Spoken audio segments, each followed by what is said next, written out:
नमो बुद्धाय। सर्वप्रथम जिन गुरु के कारण मुझे ये उत्तम मार्ग मिला, उन मेरे आचार्य गुरुवरे गुरु के चरणों में मेरा सादर गौर कोटि कोटि नमस्कार हो। आज गुरु पूर्णिमा के शुभ अवसर पर गुरु का महत्व हर व्यक्ति के जीवन में कितना होता है, उस गुरु के महत्व के बारे में बताने वाले हैं। कैसे किसी इंसान का जीवन गुरु के मदद से, गुरु के दया से, गुरु के मार्ग दर्शन से पत्थर जैसा जीवन अनमोल हीरा बन जाता है। कैसे सामान्य लोहे की तरह रहने वाला जीवन गुरु की कृपा से सोना बन जाता है। कैसे नाली में रहने वाले कीड़ा के जैसा, नाली में रहने वाले को सुंदर कमल बना देने वाले हैं वे गुरु लोग। मतलब कि नाली का जीवन को सुंदर कमल बना देने वाले हैं। उस गुरु की महिमा के बारे में, महत्व के बारे में आज बताने वाले हैं। ध्यान से सुनिए, बहुत सुंदर सुंदर बातें बताएंगे। सामान्य अभी देखेंगे तो हर व्यक्ति के जीवन में कई गुरु होते हैं। अभी जैसे देख लेंगे तो घर में भी एक गुरु होते हैं। प्रथम गुरु से कहते हैं सामान्य। कौन? माँ पिताजी। क्योंकि माँ पिताजी बच्चे को जन्म देते हैं। माँ पिताजी जन्म देने के बाद बच्चे को खाना खिलाना, चलना, बोलना, कपड़ा पहनना, ये सब कौन सिखाते हैं? माँ पिताजी। तो इसीलिए भगवान बुद्ध कहें कि माँ पिताजी प्रथम आचार्य कहलाते हैं। इसके बाद बच्चा जब थोड़ा बड़ा होता है तो फिर कहाँ? स्कूल जाता है ना। स्कूल में फिर और भी गुरु मिलते हैं। कौन? जो सब्जेक्ट्स पढ़ाते हैं, साइंस, मैथ, इसके बाद इंग्लिश या बायोलॉजी आदि जो भी है वह सारे सब्जेक्ट्स सिखाते हैं। तो वो भी गुरु कहलाते हैं एक प्रकार से, क्योंकि वो भी सिखा रहे हैं। क्योंकि जो कोई भी कुछ सिखाता है वो गुरु ही कहलाता है। बिजनेस में भी गुरु होते हैं। बिजनेस करने के लिए सिखाते हैं, बिजनेस ऐसे करना है, ऐसे नहीं करना है, ऐसे करोगे तो इनकम ज़्यादा होगा, आदि आदि। वो भी एक प्रकार से गुरु कहलाते हैं। लेकिन एक और आध्यात्मिक गुरु होते हैं। वो गुरु सामान्य नहीं है। वो गुरु ही उस व्यक्ति के जीवन को सही दिशा देते हैं, सत्य असत्य का मार्ग दिखाते हैं, गलत सही के बारे में बताते हैं। वही गुरु उसके जीवन को परम पवित्र, सदाचारी, निर्मल, शुद्ध, शांत सब कुछ कराते हैं। वो गुरु, आध्यात्मिक गुरु। जब वो व्यक्ति चिंता में, पश्चाताप में डूबा रहता, ये गुरु उस चिंता से ऊपर निकालते हैं। दुखों में जब डूबे रहता, दुख से ऊपर निकालते हैं ज्ञान से। वह गुरु ही कभी कभी डिप्रेशन होता है तो डिप्रेशन से भी बाहर निकालते हैं। मतलब कि जीवन को सुंदर से संवारने के लिए उत्तम तरीका से वो गुरु मदद करते हैं। शीलवान बना देते हैं, ज्ञानी बना देते हैं, यहाँ तक कि भाव सागर से तरने के लिए मदद करते हैं वो गुरु। वह गुरु अद्भुत है। देखिए कैसे अद्भुत है। आगे हम बहुत सारे रीजन बताएंगे, कभी नहीं सुने होंगे। सामान्य माँ पिता का गुण जो है, जो पहला टीचर हुए, माँ पिता का गुण को भगवान बुद्ध जी बताएं, उनका ऋण को चुकाना आसान नहीं है। चुका तो सकता है। भगवान बुद्ध जी एक बार कहते हैं कि कोई व्यक्ति 100 साल तक अपने माँ पिता जी को दोनों कंधों पर रख करके भी सेवा करता है, फिर भी उधार ऋण चुका नहीं सकता। लेकिन जो माँ पिता जी शीलवान, पापी हैं तो शीलवान बनाता है, तो दानी बनाता है, तो ज्ञानी बनाता है, तो सद्मार्ग पर चला देता है, तो श्रद्धावान बनाता है, तो उसका उधार चुक जाता है। ये भगवान बुद्ध ने बताया। लेकिन भगवान बुद्ध ने बताया कि जो गुरु, जिस गुरु के कारण सही मार्ग पर आ गया, जिस गुरु के कारण शीलवान बन गया, उस गुरु का उधार कितनी भी सेवा कर ले, कितनी भी मदद करे, कितने भी दान दे, कितना भी कुछ कर ले, पर उस गुरु का उपकार चुकता नहीं है, चुकाया नहीं जा सकता। ये भगवान बुद्ध ने बताया। भगवान बुद्ध ने। सामान्य एक बात है कि बिना गुरु के तो तर नहीं सकता किसी को भी, किसी भी इंसान को, कोई भी व्यक्ति को बिना गुरु के तर नहीं सकता, चाहे वो इंसान कितना ही बुद्धिमान ही क्यों ना हो। एक घटना बताते हैं। आपने सारिपुत्र भंते जी का नाम सुना है? बुद्ध शासन में, प्रज्ञा में, ज्ञान में अग्र थे, सबसे आगे थे भगवान बुद्ध को छोड़कर। वो जब ज्ञान को ढूंढ रहे थे, उससे पहले वो भी एक गुरु के पास गए थे, संजय नाम था। उस समय सारिपुत्र भंते जी का नाम उपतिष्ठ था। संजय गुरु तो था, लेकिन वो गुरु परम गुरु नहीं था, मुक्ति दिलाने वाला गुरु नहीं था। तो वहां पर गए, बट इनको भवसागर से निकलने के लिए कुछ नहीं मिला। फिर एक दिन अचानक इस भंते जी को, ये उपतिष्ठ व्यक्ति को मिले एक भंते जी, नाम था अस्य जी, अरहंत भंते जी थे। यह उनसे ज्ञान सुनता है, एक ही ज्ञान सुना, तुरंत अंदर रियलाइज हो गया। बाद में वो प्रथम गुरु बने सारिपुत्र भंते जी का। बाद में फिर वो चीवर पहन के सारिपुत्र भंते जी अरहंत हो गए। प्रज्ञावान में सबसे अग्र थे। उतना प्रज्ञावान होने के बावजूद भी खुद ज्ञान नहीं मिला। वो पहला गुरु जो मिले अस्य जी भंते जी, उन्हीं से ही ज्ञान मिला। बाद में जब अरहंत हो जाते हैं, वह सारिपुत्र भंते जी प्रतिदिन रात में क्या करते हैं, एक दिशा को देखते हैं, फिर रात में उसी दिशा की ओर झुक करके वंदना करते हैं, प्रणाम करते हैं। दूसरे भिक्षु लोग देख करके सोचते हैं कि अरे ये पहले ब्राह्मण था, लगता है अभी भी आदत नहीं गई दिशा को वंदना करने का। वो लोग जाके भगवान बुद्ध को बोल दिए। भगवान बुद्ध तो जानते हैं, बट सारिपुत्र को बुलाए, पूछे तुम दिशा की वंदना करते हो? हाँ भगवान, क्यों? वह कहते हैं कि मैं अज्ञान के अंधकार में डूबा हुआ था, मोह माया के दलदल में फंसा हुआ था, भवसागर में डूबा हुआ था। मुझे प्रथम ज्ञान जिस गुरु के कारण मिला, जिस गुरु के कारण मैं सत्मार्ग पर आ गया, सही मार्ग पर आ गया, उन मेरे गुरु को हम हमेशा वंदना करते हैं। अस्य जी भंते का नाम बताते हैं, हमेशा वंदना करते हैं। देखिए उतना प्रज्ञावान, भवसागर से निकल गए वो भंते जी, अरहंत हो गए, फिर भी अपना गुरु को भूले नहीं, हमेशा गुरु को वंदना करते हैं।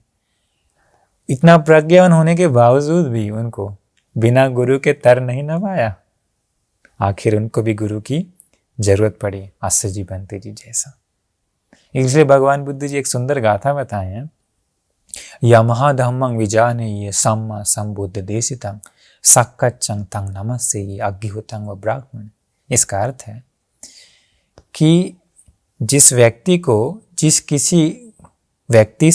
किसी गुरु से ज्ञान मिल जाता है, तो धर्म की मार्ग मिल जाता है, तो धर्म की मार्ग पर चला जाता है, तो उन गुरु लोगों को यह सत्पुरुष ज्ञानी व्यक्ति हमेशा वैसे ही प्रणाम करता है, वंदना करता है, जैसे ब्राह्मण अग्नि की पूजा करते हैं। समान उस समय में था क्या कि ब्राह्मण निरंतर अग्नि की पूजा करते हैं।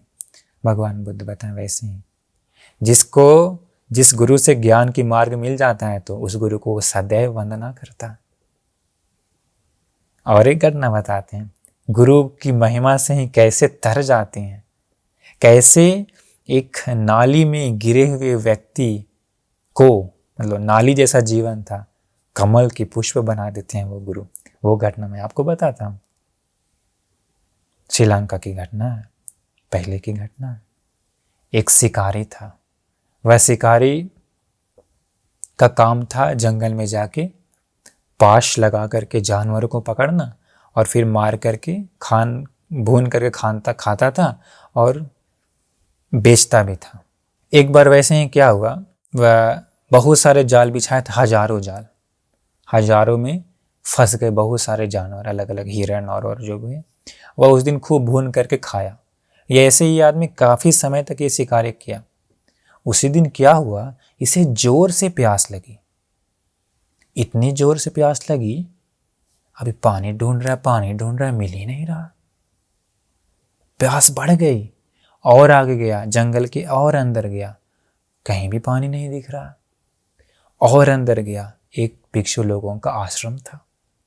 भिक्षु लोग तो जंगल में रहते हैं और आश्रम रहता है, तो आश्रम में घड़ा भी रखे रहते हैं पानी पीने के लिए, क्योंकि उस समय मोटर नहीं था, टंकी नहीं था, तो घड़ा ही रहता था, तो वो लोग घड़े में ही एकत्रित करके रखते थे।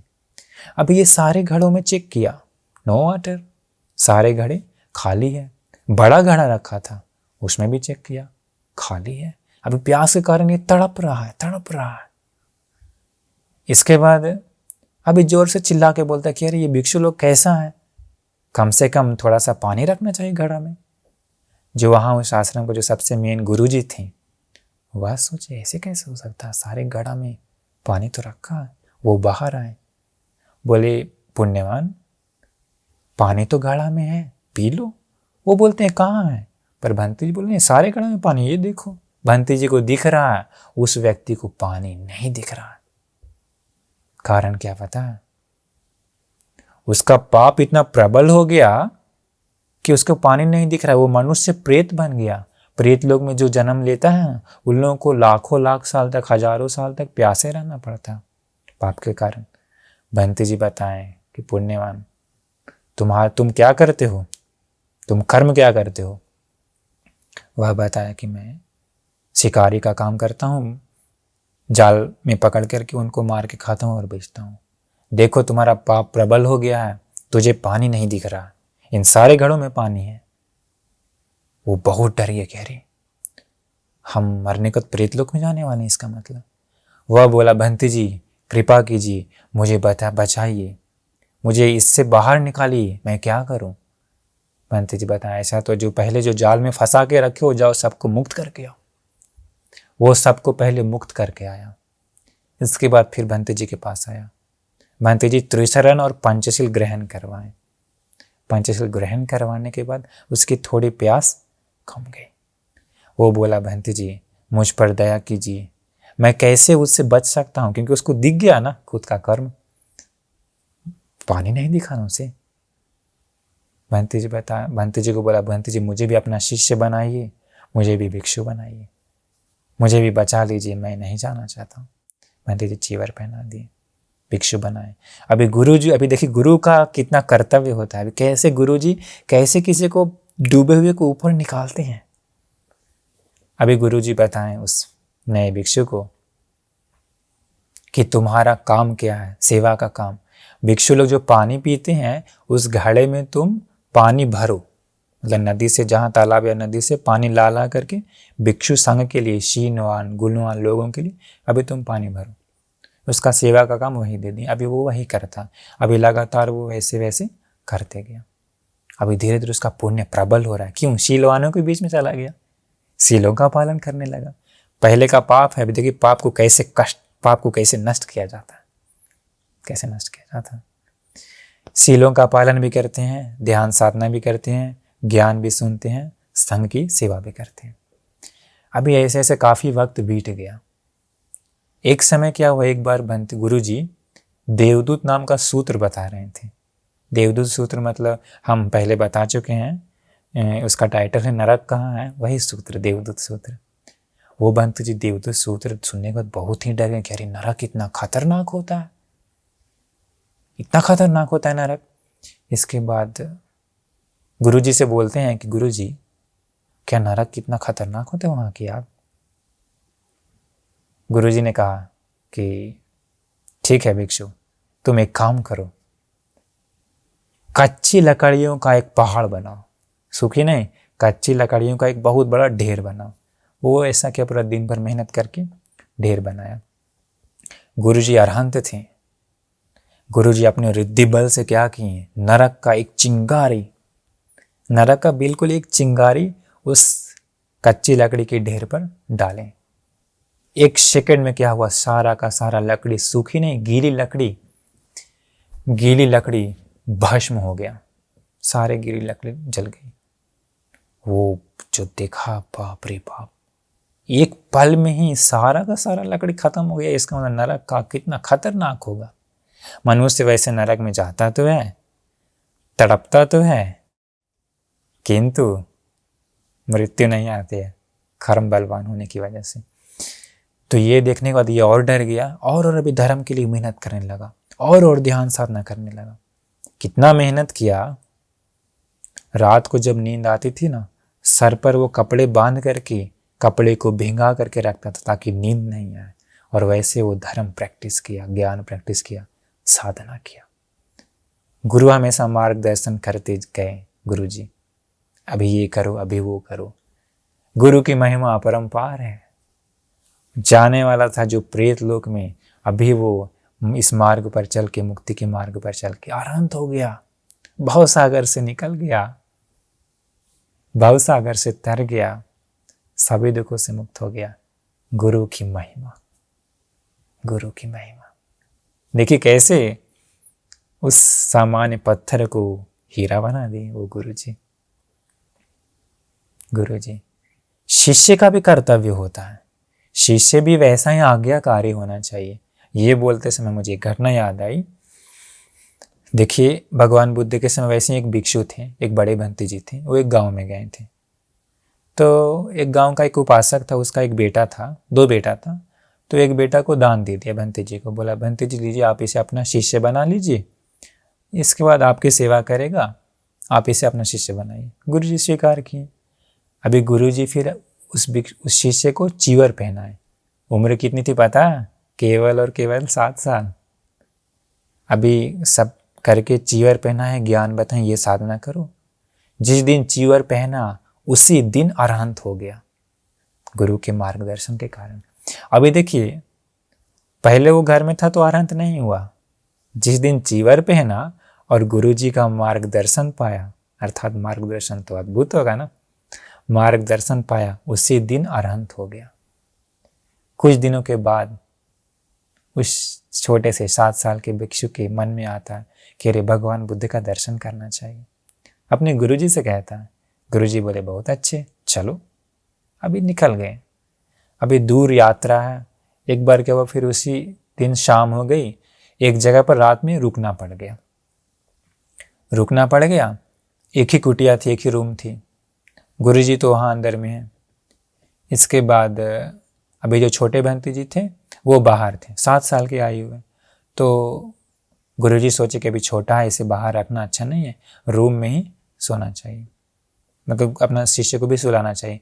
उपसंपदा भिक्षु लोगों का एक नियम है विनय में कि 2-3 दिन से ज़्यादा दिन तक एक किसी श्रामणेर या जो उपसंपदा नहीं हो वैसे लोगों के साथ एक ही रूम में नहीं सो सकते हैं, मतलब सूर्योदय तक, सूर्योदय से पहले फिर उठना होगा। तो 2 दिन उसी रूम में सो गए थे। तीसरा दिन शिष्य सोचा कि अरे हमारे कारण हमारे गुरुजी का शील ना टूटे, वो सोचा हम रात भर नहीं सोएंगे। गुरुजी सोने के लिए बुलाए, बट वो शिष्य सोया नहीं, बैठ के रात भर साधना किया।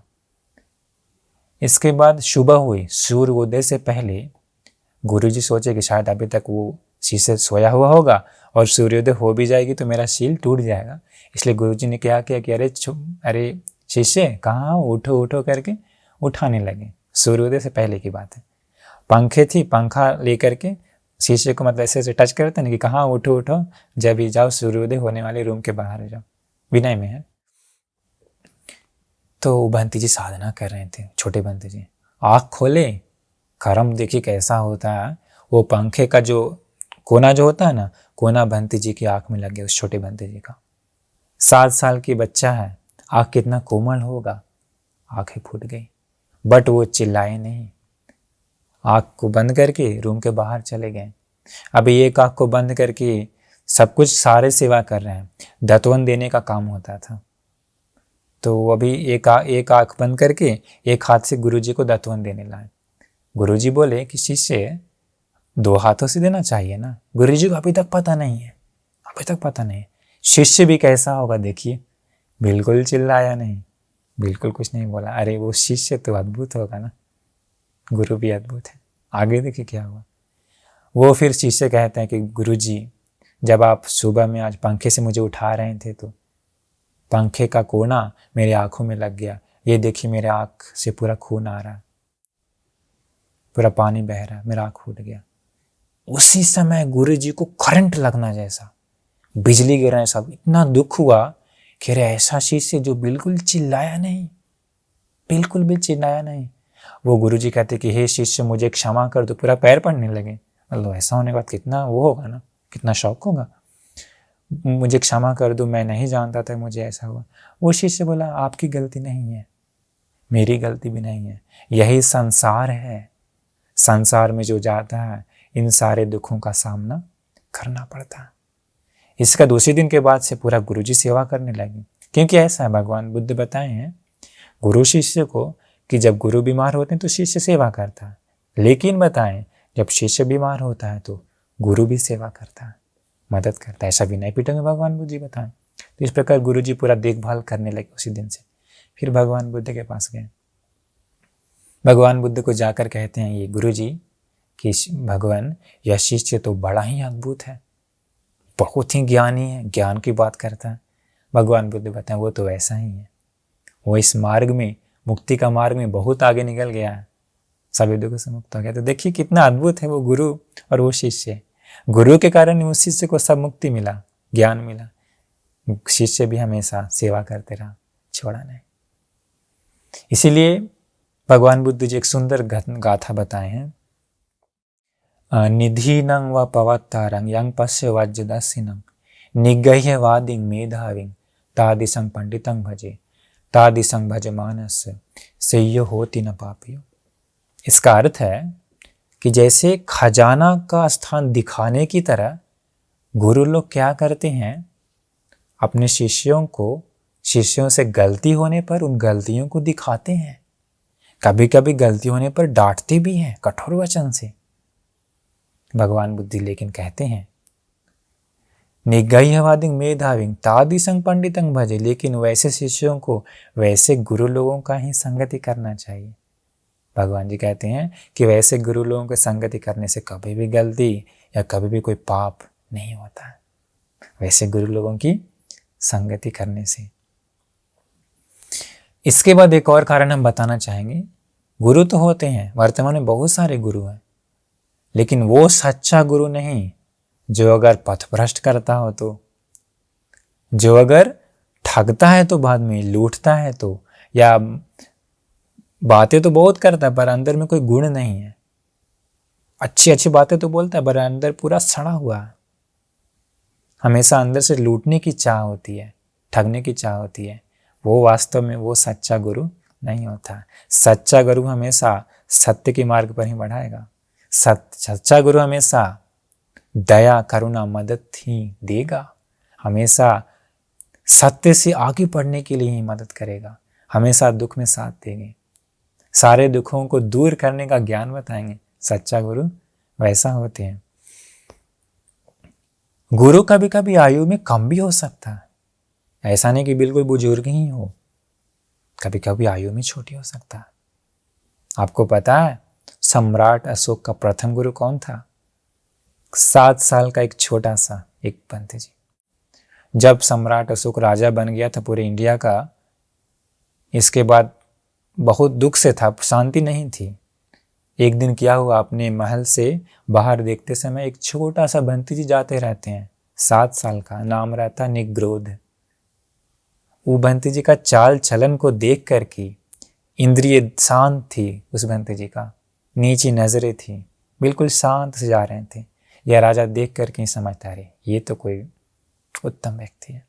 उनको बुलाते हैं राजा। बुलाने के बाद राजा उस बंती जी को पूछते हैं कि कहाँ बैठे हुए, अपने लिए आसन खोजो।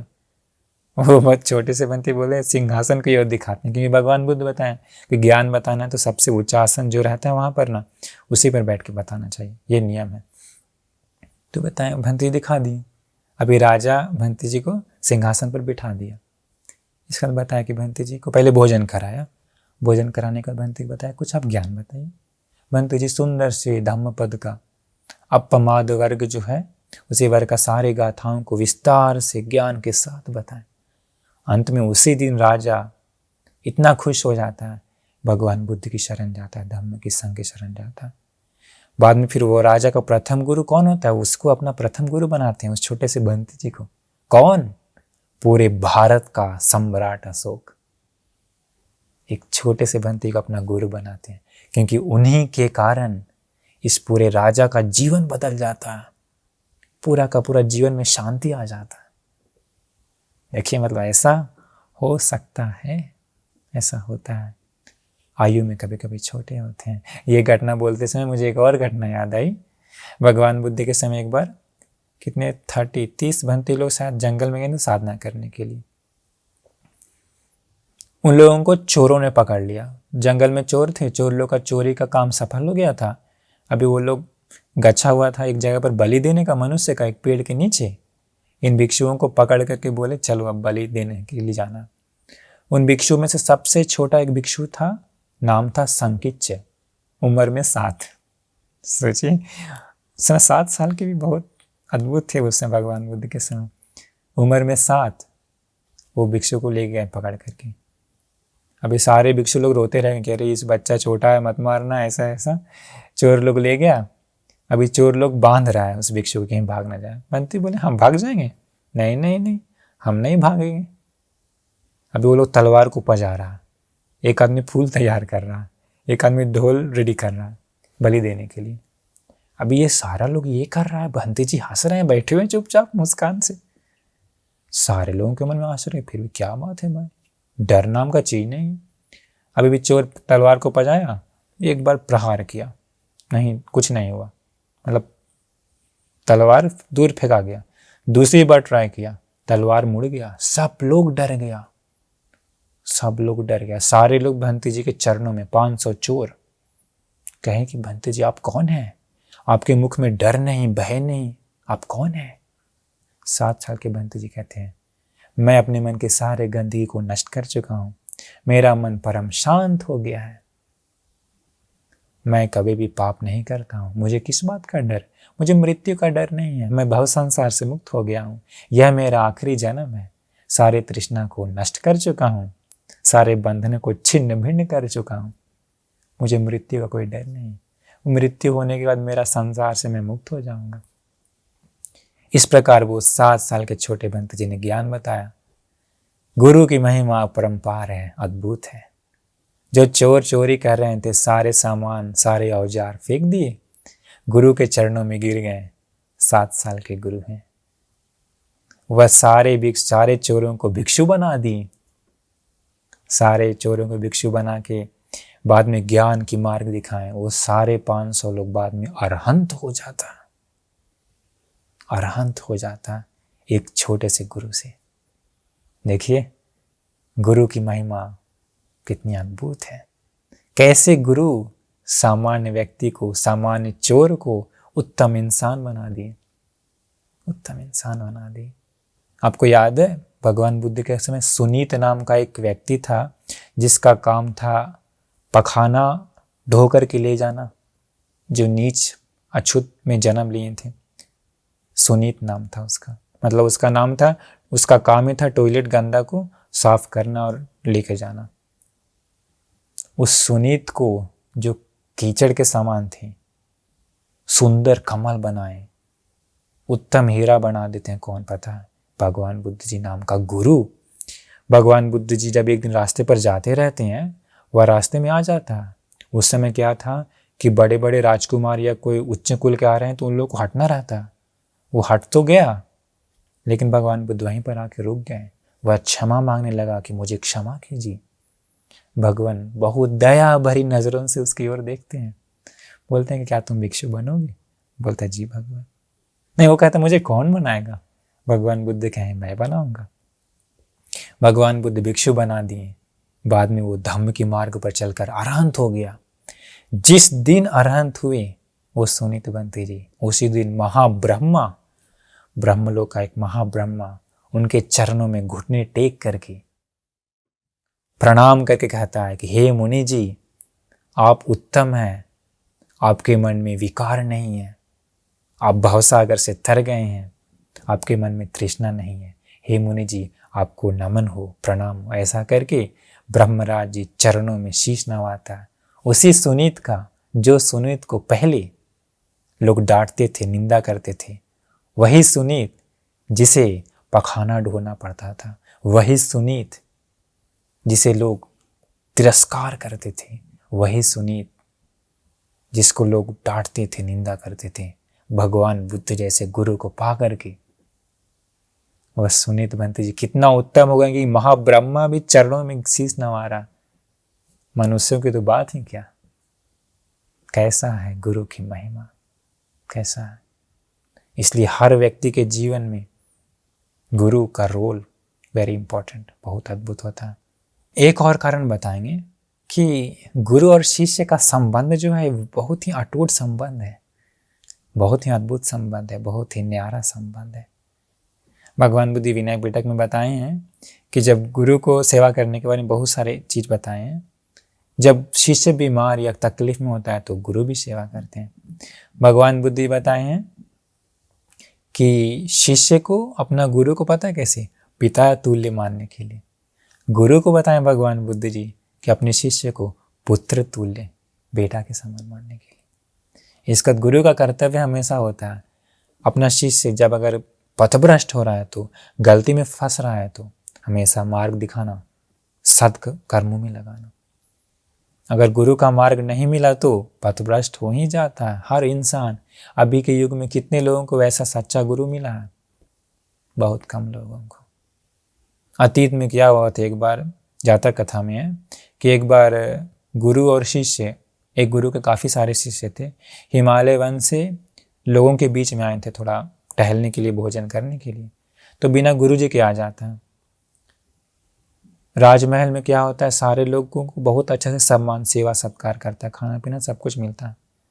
और क्या हुआ, एक दिन ना उन शिष्यों को कोई आदमी, कुछ लोग मिल करके दारू दान में दे दिया, दारू शराब।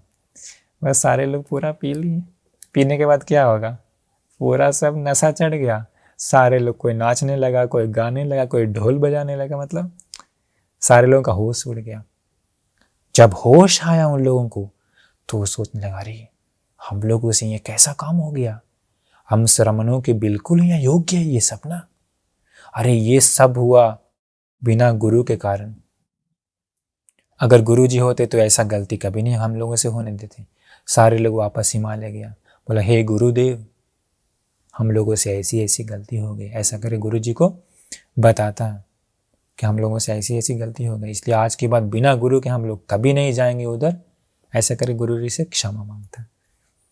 तो ऐसा है गुरु का रोल, बिना गुरु के गलती होगा ही होगा। इसलिए गुरु अत्यंत आवश्यक है हर व्यक्ति के जीवन में।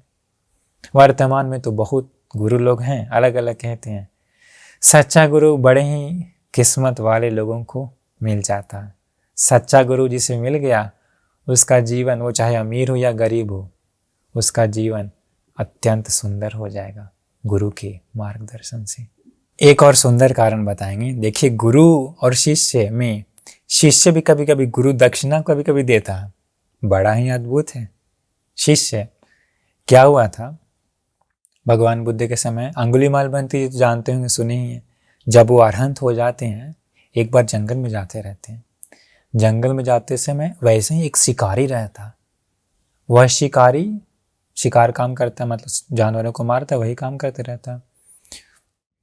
ये अंगुलीमाल भंती जी मिलते हैं उनसे। मिलने के बाद उस शिकारी अपने आप भंती जी के पास आके अपने आप गिर जाता, मतलब काम नहीं करता, उसका बॉडी पूरा फ्रीज हो जाता। बाद में फिर भंती जी उसको ज्ञान बताते हैं। इतना ज्ञान बताएं, इतना सुंदर ज्ञान बताएं कि वो सारे पापों को छोड़ दिया वह शिकारी और सत्कर्मों में लग गया, अच्छे कर्मों में लग गया। बाद में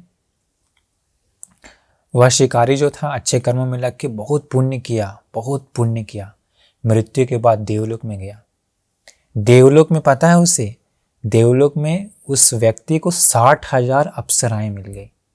कितना? 60,000 अप्सराएं मिली। लेकिन देखिए शिष्य कैसा होता है, वह देखें कि यह सारा सुख मुझे किसके कारण मिल गया। वो हमारे पूजनीय अंगुलीमाल गुरु जी के कारण मिला, क्योंकि वही मेरे मार्गदर्शन है, मेरे मार्गदाता हैं, नहीं तो मैं नरक में चला जाता। वो सोचते हैं कि मैं अपने गुरुदेव को गुरु दक्षिणा दूंगा। उत्तम गुरु दक्षिणा क्या पता, वो कहते हैं कि यह सारा सुख मुझे उस गुरु के कारण मिला है, इसलिए मैं उस गुरु जी के गुरु दक्षिणा के लिए गुरु गौरव हेतु मैं ब्रह्मचारी रहूंगा। 60,000 अप्सराओं को कहता है कि मेरे सामने कोई भी गंदगी विचार से कभी मत आना।